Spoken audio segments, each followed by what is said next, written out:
ada apa Indonesia sekarang kayak gitu. Jadi akan sangat menarik apabila kita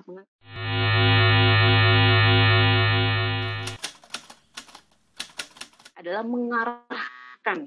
mengarahkan pemberitaan sesuai dengan keinginan untuk instansi atau organisasinya, sehingga apa yang kita inginkan pemberitaannya sama dengan persepsi media, seperti itu. Jadi kita tuh ingin tuh dipublishnya, bukan nama kita yang muncul, seperti itu. Oke.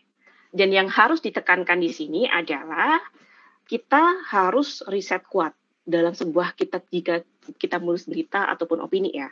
Kemudian kita harus cover both side. Kita di sini nggak boleh like and dislike. Misalnya kita suka dengan A, kita nggak suka yang B, A yang di-upin. No. Karena kita tahu bahwa setiap kita menulis, pasti ada subjektivitas dari penulis. Itu jangan sampai kita terperangkap dengan subjektivitas kita. Kalau bisa, kita harus cover both side, antara pro dan juga kontra. Kita harus ngambil dua narasumber itu untuk meramu sebuah berita. Nah, terkait interpretasi beritanya seperti apa, itu tergantung pembacanya. Yang penting kita menyajikannya sudah sesuai porsi kita, seperti itu. Yang ketiga adalah kita harus tahu fakta-fakta. Yang paling penting adalah verifikasi data. Verifikasi agar data kita tuh yang kita gunakan tuh benar, bukan salah kayak kita. Yang kelima adalah berpikir skeptif atau out of the box. Jadi kalau kita misalnya berita kita itu bisa dimuat, kalau bisa itu kita adalah mengambil sudut pandang yang lain. Misalnya corona, kan kita kan bosen banget setiap hari yang meninggal seperti ini, terus kemudian yang sembuh berapa angkanya kematian, itu udah terlalu banyak media yang menulis seperti itu. Kalau misalnya ada terobosan baru, ada yang namanya dokter ataupun rumah sakit yang menggunakan APD warna-warni, ya kan? Jadi ada nilai-nilai berita yang unik di situ. Jangan sampai kita juga berpikir sama dengan media-media lain, kayak gitu. Oke, terima kasih. Segitu dulu Mas Nova mungkin ya, untuk mohon maaf kalau misalnya trivia. Press release itu sama sebenarnya kayak PR atau seorang humas, harus memiliki sudut pandang seperti seorang jurnalis ya. Jadi memang harus juga kalau bisa lebih banyak daripada yang dibutuhkan sama medianya. Karena kita tahu bahwa di media online itu cuma beberapa paragraf, 4 paragraf kayak gitu kan. Cuma sedikit-sedikit, tapi kalau kita di press release kita menyediakan deep news medianya. Karena mereka bisa ngambil banyak banget sudut pandang yang bisa dipecah menjadi beberapa berita kayak gitu. Sama kayak tadi misalnya kita Fakultas Ilmu Politik Universitas Brawijaya Malang mengumpulkan para redaktur media untuk melakukan sebuah formula pemberitaan COVID-19 untuk masyarakat. Sebenarnya untuk kesan intrinsiknya itu tuh adalah kita ingin memperkenalkan ini loh, Fakultas Ilmu Politik Universitas Brawijaya Malang ngadain kegiatan pengabdian masyarakat kayak gitu kan.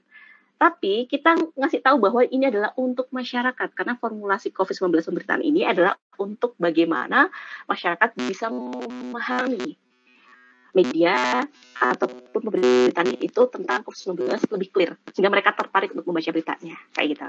Jadi kalau bisa, kita memang tujuannya adalah promosi, benar, tapi gimana caranya bahasanya yang halus, kemudian juga kita menyusupkan kepentingan publik di situ, sehingga apa yang dibutuhkan oleh masyarakat juga ada dalam pemberitaan kita, seperti itu. Mantap sekali, semoga sangat menjawab Kak Maulida. Apakah dari teman-teman lainnya, apakah masih mau bertanya? Sembari menunggu teman-teman bertanya, ada pertanyaan lagi nih Kak.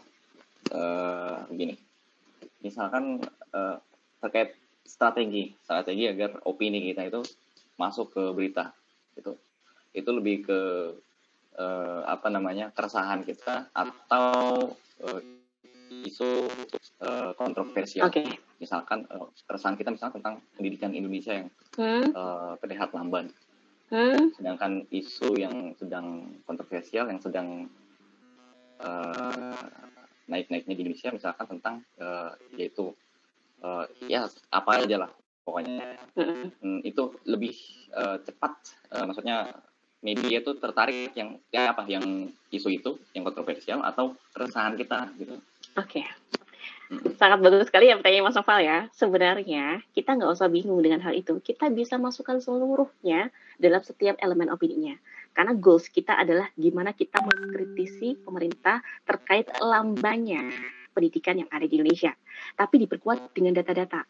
Seperti sekarang, kita tahu bahwa kebijakan untuk pemerintah sekarang sudah memperbolehkan kegiatan pendidikan secara offline apabila di daerah yang zona hijau.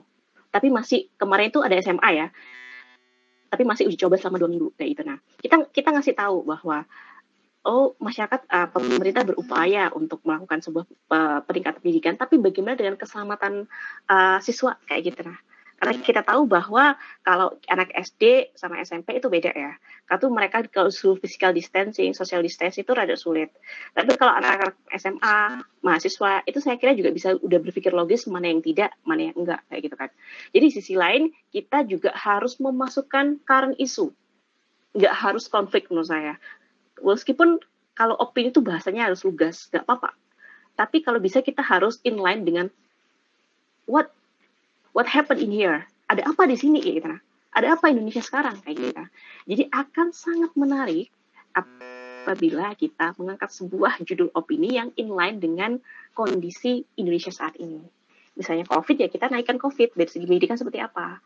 Terus what happened, what next setelahnya itu pemerintah mau apa gitu. Nah, karena kita tahu bahwa kemarin juga di Korea Selatan pernah melakukan kegiatan offline ya, pendidikan tapi naik drastis untuk angka positif COVID-nya. Bagaimana dengan Indonesia gitu kan? Jadi kita balik lagi, kalau Mas Noval bingung, kita bisa masukkan semua ramuan ataupun pola pikir kita dalam sebuah tulisan, tapi kita harus ingat lagi, setiap satu paragraf adalah satu pokok isi.